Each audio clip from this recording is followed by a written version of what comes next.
Greetings, Marsh here, and welcome to episode 91 of my modded Factorio playthrough. In this episode, we're going to deal with a small problem of too much carbon dioxide, and we're going to follow a recipe that can turn that carbon dioxide into useful fuel. Enjoy! Okay, this ran out. What did it get stuck on? Carbon dioxide. Look at that.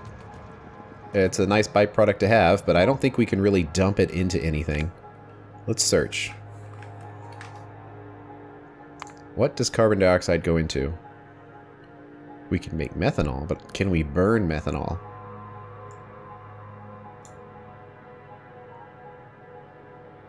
I don't think so. Oh, we can. It does have a fuel value to it. That's going to require some hydrogen gas, which we have, and green metal catalyst. So it's going to use a moderate amount of aluminum and silver for that. But it will make it go away without wasting it. But is it worth it? Let's calculate. What are we looking at? That's a huge output. 300 carbon dioxide per second.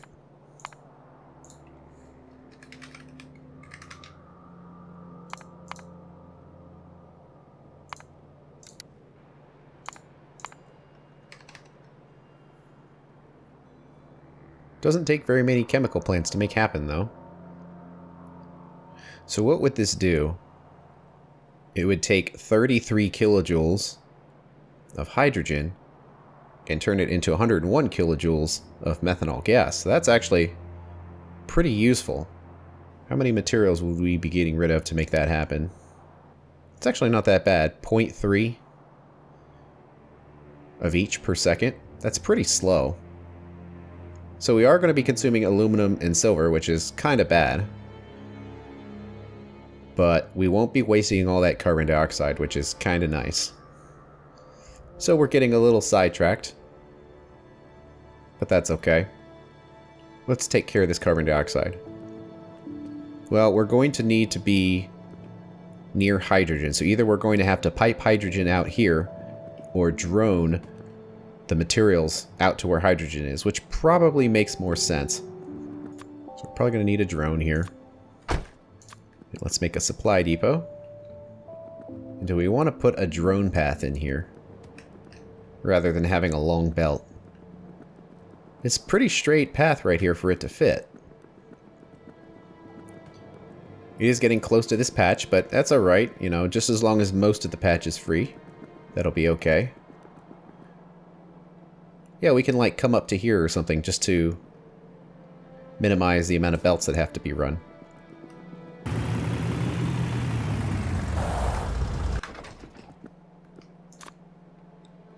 Alright, let's put those two belts there just to mark their spot. There we go.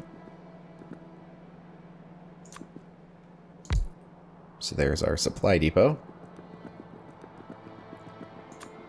Now we need to get silver and aluminum.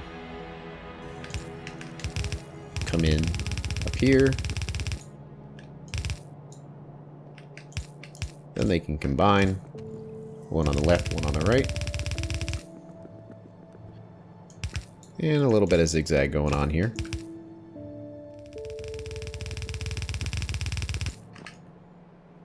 Okay, we need 2 filter inserters. There's no nearby power lines for this.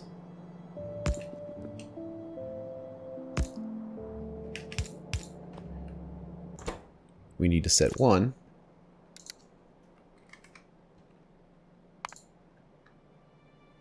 For silver. And 1 for aluminum. And then set some circuit conditions.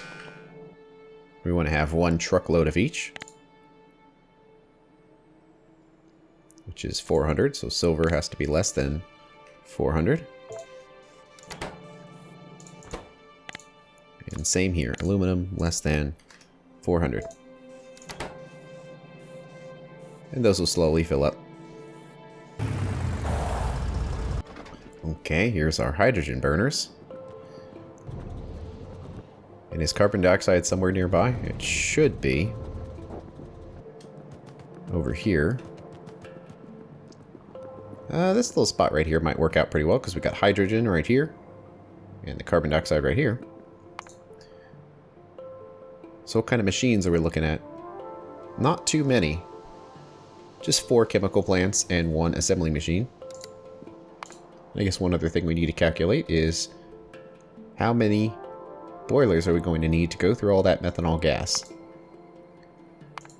So we'll do select energy, fluid burning boiler number 2. Based on input, and change the input to methanol gas. What does it look like? Oh, I picked it. Great. And then link the input. So 300 is going to require 5.7 fluid burning boilers. And each one of those, since it's a fluid burning boiler, is going to need 3 steam engines. So this is going to be quite a bit of power at full blast. Well, more free power for the base is not a bad thing. This is pretty straightforward. It's not really going to take up very much space at all.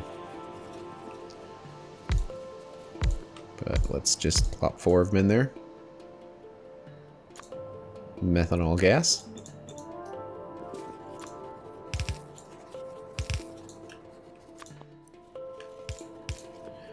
We gotta hook it all together. Though we might want to move it a little bit just so it plays nice with the position of these pipes. This would be a good position, and it looks like it actually lines up pretty well already. So we can do something like this, but instead of just connecting it, we need to have an overflow valve. And we'll just always leave the hydrogen hooked up. Okay, now we need our 1 assembling machine, and luckily there's a road right here to provide easy handling of the resources. So we do green metal catalyst. So it's going to be red inserter in, red inserter out.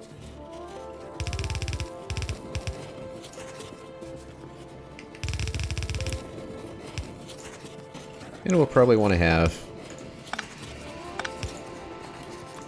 a buffer chest in here. Let's do some distance changing inserters. So pick up long and drop short. Looks good. The same thing but the other side of the belt. And just some normal long-handed inserters for the input. This should be pretty good. We do need another assembly machine in here to seed it. That only requires iron. But we don't have very much of it. Oh man, we're completely out of resources. Looks like we're filled up on stone. Okay, we'll set this to this chest here. And say green metal catalyst has to be less than 200. Okay, can we do anything about all of that stone? Well, since we don't really need any concrete anymore, really the only dump we have available is landfill. And I mean, we could move all this stone all the way over to our stone processing, but this setup's going to be automated quite soon, and then all of this is going to be redundant and removed, and that seems like more work than necessary. So how about we just upgrade this chest? That's a decent amount of landfill, but it disappears quickly. Let's just upgrade the chest to the next size.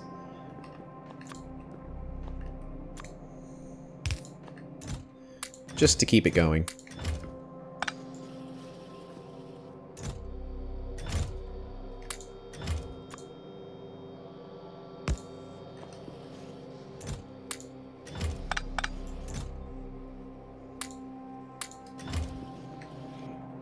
There we go. It's going to have a bit of a backup to get through. But it's going to catch up and start running again. We need 2 request depots. 1 and 2. 1 requests aluminum. And 1 requests silver. 1 drone should be more than enough for this. We're just not going to use it very quickly. Let's see.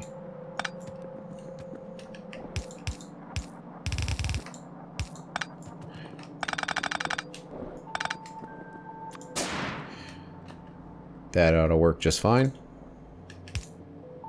See, the fuel trucks are on the way, and then the ore should be making its way down here. And now we need to build all these boilers.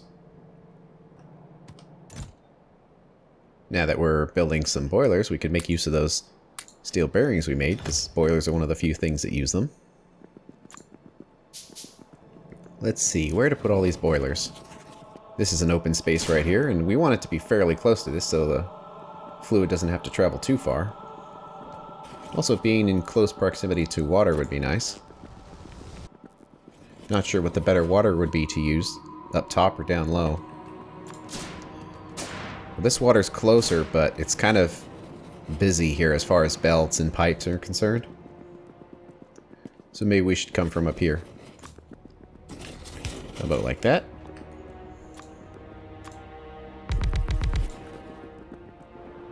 And we want to copy this SR latch here. We'll just kind of grab a little bit of it there. Just to keep the network nice and clean. Something like that. Here come the ore drones. And they're nice and color-coded, which is cool.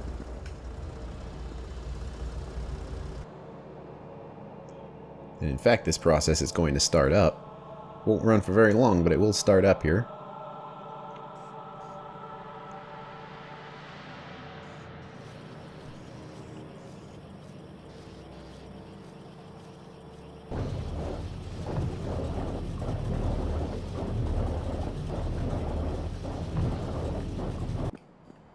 Going to want to connect the fuel.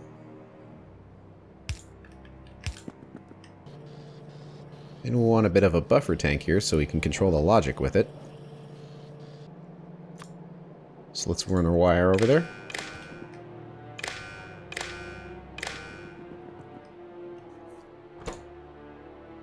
We need to set this to methanol gas. Let's say methanol gas has to be greater than... I don't know if we'll want the gas for something, but maybe we will. So we can say 20,000 or 80%. So, give it a green square. In the turn off condition, methanol gas. And let's say the turn off condition will be 20%. Or 5,000. Then we need to connect it. Although it might make a little more sense to do it that way. So it's a little cleaner.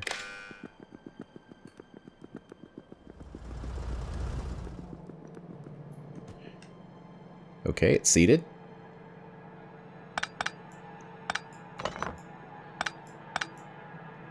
We're still full on carbon dioxide. But once we hook this up, it should all operate. So that's filling up. And these boilers are filling with steam. And now methanol gas is building up. And yeah, this does use a little bit of aluminum and silver, but as you can see, it's a trickle. It barely uses it compared to the benefit we're getting. Let's see if that is making this work at full output. Kind of. We might want to pressurize the line to make that work a little better.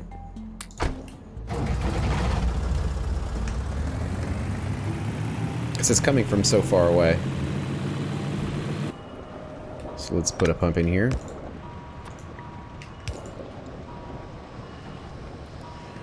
Hopefully that helps a little bit. If not, we'll have to pressurize the other side as well. And actually, one more thing we can do is have a buffer tank in here. Just to help out.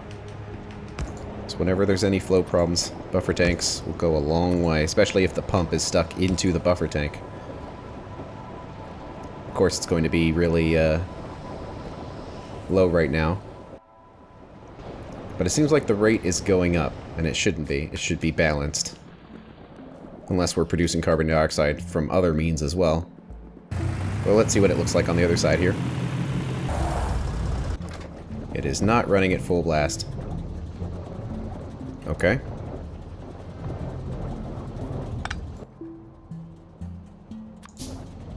So we want a buffer tank. Let's put the overflow valve down here. And then into the buffer tank. And hopefully we won't need a pump this close. Ah, well, maybe we're just short on hydrogen then, and that's why this isn't going.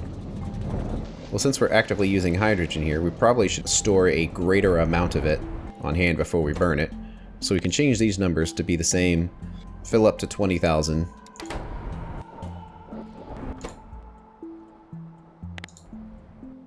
And then when it gets that high, it can burn it down to 5,000.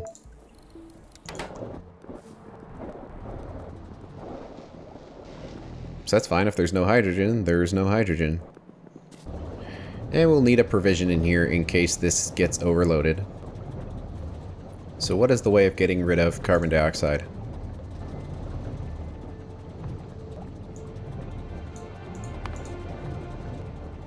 It goes out of a flare stack. Don't want to get rid of it, but we don't have much of a choice if it's overloaded. So I would say this is our buffer tank, and if this gets above, let's say, 90% or 18K, then there's a pump here.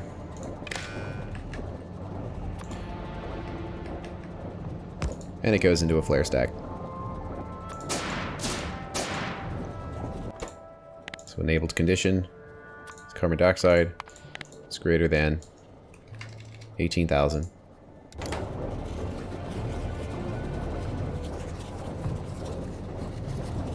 So we're using what we can, but if we absolutely have no way of using it, then so be it. It has to get dumped. And it seems like the system is holding now. It's holding at about 90%. And it looks like this is basically caught up. Although we are low on silicon. It's stuck because we're completely full on crushed stone. Well, probably should do something about that. Just got lots of stone everywhere right now. Well, let's just transfer what we have into the crawler. And we'll figure out what to do with all this stone later.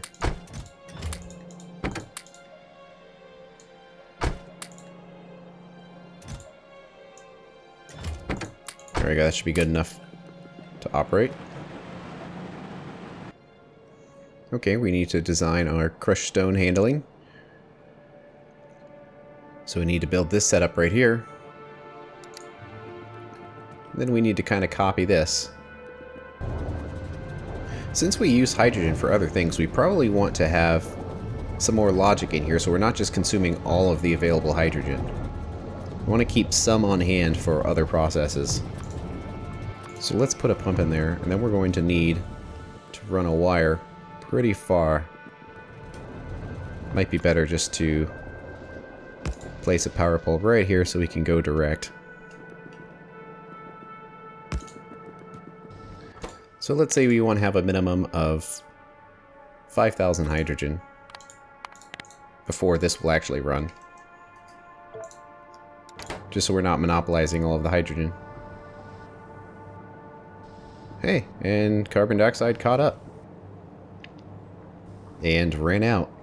That was fast.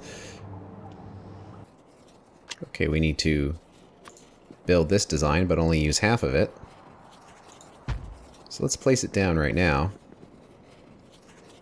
And change a bit of it. Like, we don't want...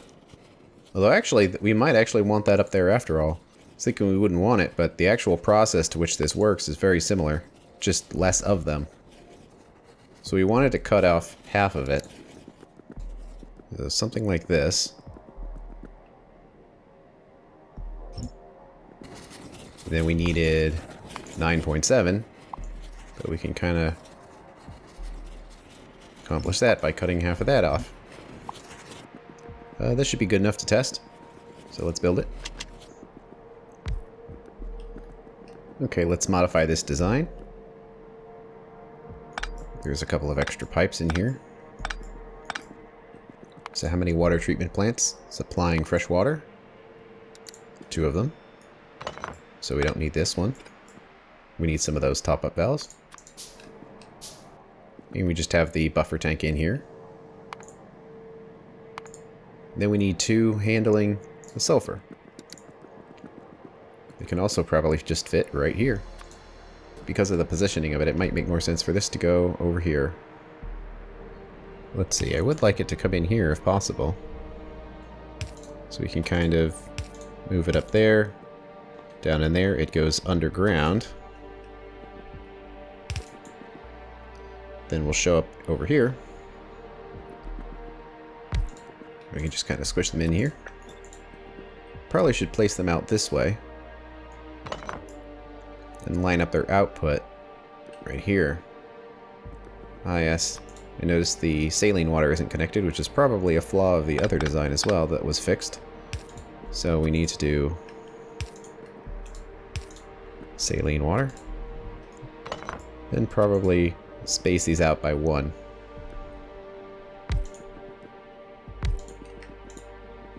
And have these always running.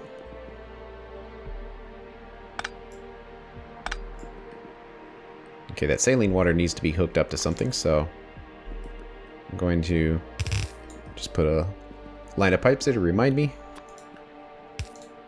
And so too does this mineralized water need to be hooked up to something. So here's a line of pipes to remind me of that as well. And there goes the sulfuric wastewater. Looking good. You'll need to have some kind of output. So we can put some inserters in there. And kind of hook all this up together. And that should handle that.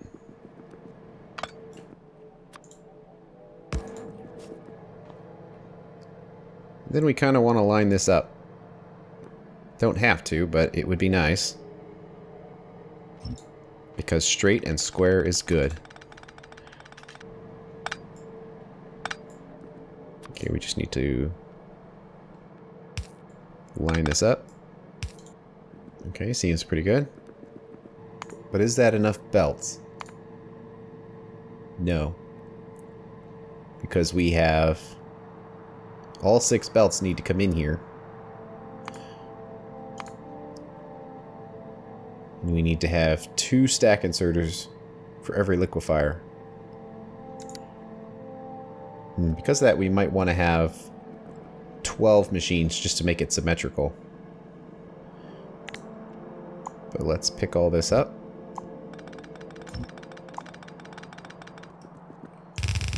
So all 6 belts have to go in here.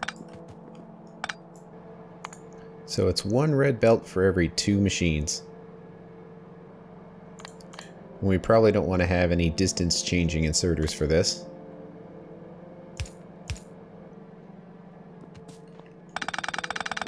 That looks pretty good.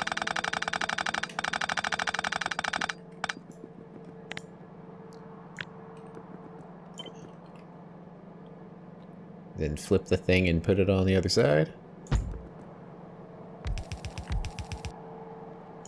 Switch these over.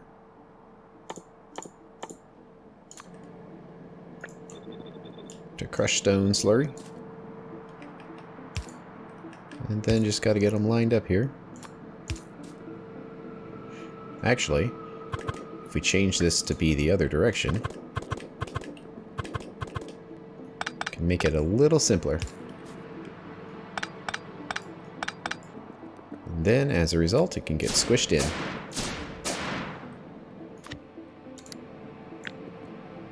That whole thing looks pretty good. So now we need to handle the stone bricks. And the stone in general. Let's do the 60 stone assemblers first.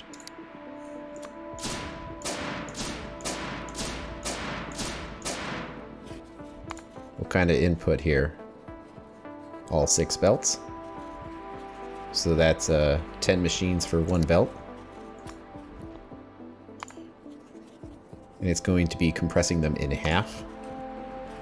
So if we have input, we can have output, input on the other side.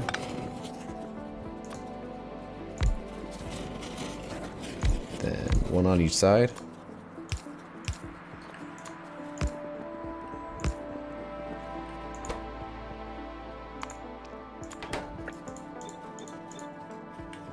Red inserter in and yellow inserter out. So red in, yellow out. Something like this. So that's 2, 4, 6, 8, and 10.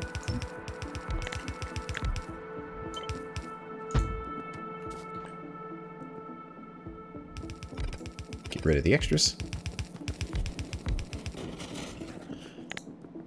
Then we need 3 more of these.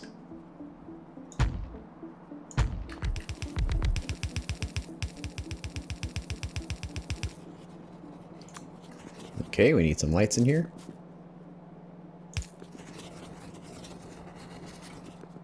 Wonder if doing them in the 4 corners would work, or is it going to be too far? Might be too far. Let's see, how about we put these lights in the middle?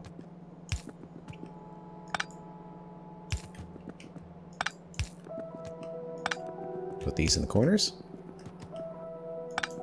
Nope, still dark. There we go. Let's output all of this into a warehouse. Let's set a circuit condition. Let's say we want 10,000 stone. So if it's less than 10,000, you can turn on. So we don't want to keep producing stone forever. This isn't our dump. We just want to have enough stone to operate normally. And having this warehouse will be nice in case we are clearing out trees and we clear out some rocks and we need somewhere to throw that stone. We can just toss it in here. So now, going to have 2 belts worth of stone on the outside. And then we need to have 48 furnaces. Well, that's 4 groups of 12. And this is going to compress it again to where 2 belts of crushed stone will produce 1 belt of bricks. Let's see, this can be the output. But we need to get fuel in here as well. Let's say something in the middle for the fuel. And yellow inserter for all.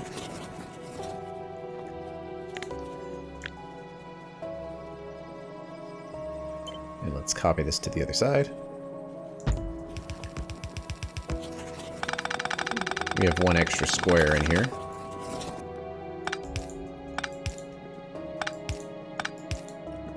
There we go. And we need another one of these.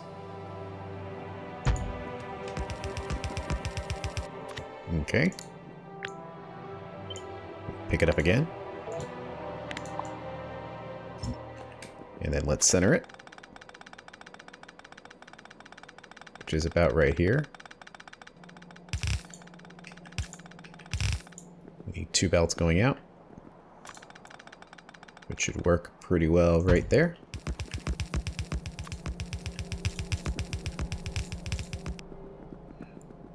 Let's drop a storehouse in here. How about right there?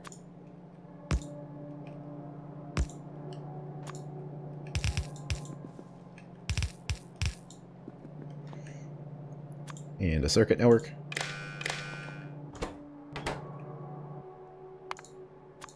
Let's go with 10,000 again.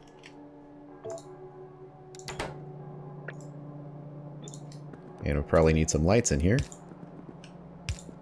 Okay.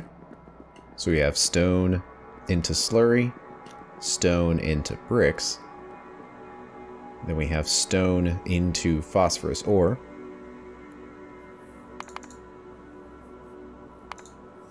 We're also going to do slag into stone and put this very close to wherever the stone warehouse ends up being.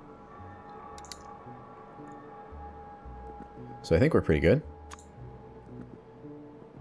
I think we just need to go get the crawler. And before I forget, I need to actually make the blueprints.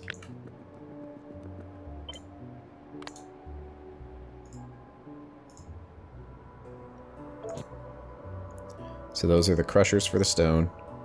Stone into slurry. Let's grab this one.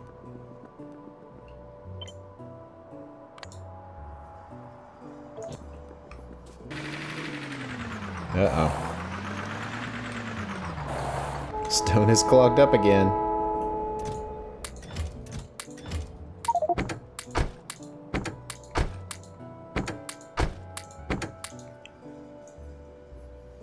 So you can see why I didn't want to just continue going with the smelting of all of the ores, because of how quickly this all fills up. Like, you can't ignore it. You have to get the whole process set up and ready to go before you can really take it any further. I noticed the storehouse isn't actually hooked up. Got disconnected somewhere along the line.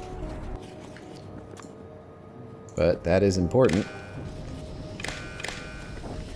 because turning this on and off is based on the status of sulfur. It's supposed to only hold 2,000 sulfur, and we've got 7,000. I mean, it easily fits, but there's no reason to over-generate sulfur. Also, it occurred to me that we need to be able to turn all of this stone into landfill should we decide to do that. It's not necessarily our dump, but it's a very good application of all that stone. So let's figure out how quickly we can consume stone. Oops, wrong one. There we go. So let's put our 6 belts worth of stone in there.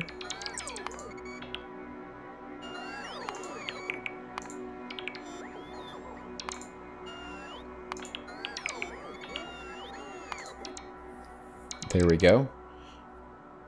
It's going to put out 4.5 landfill per second, and it's only going to require 3 assembly machines, so it's going to be 2 red belts of crushed stone, but in reality, it's 1 red belt of regular stone each.